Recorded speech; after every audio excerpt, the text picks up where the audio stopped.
The one-day workshop focused on the institutional framework required for the enforcement of competition law and policy and the prohibition of anti-competitive practices. Research economist at the CARICOM Competition Commission, Romel Hippolyte, was the main facilitator. We're essentially just doing a level 1 training, so it's a sensitization session where we're just exposing everyone to some basic concepts about competition and competition law and competition policy.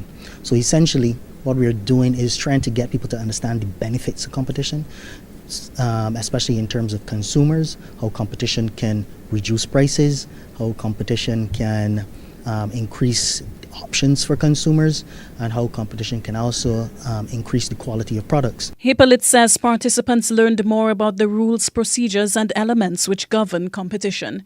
He says they also discussed recent worries about a potential re-emergence of a monopoly in the regional telecom sector.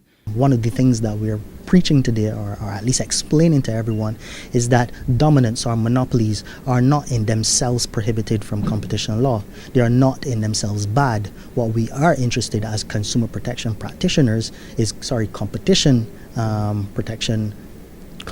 competition law practitioners. What we are interested in is that they're not abusing that dominant position that they have to either exploit consumers or to essentially lessen competition within markets. Participants discussed the promotion and maintenance of competition and enhancement of economic efficiency in production, trade and commerce, consumer welfare and the protection of consumer interests.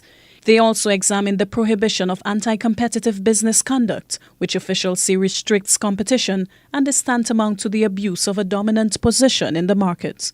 This report was brought to you by St. Lucia Civil Service Cooperative Credit Union Limited.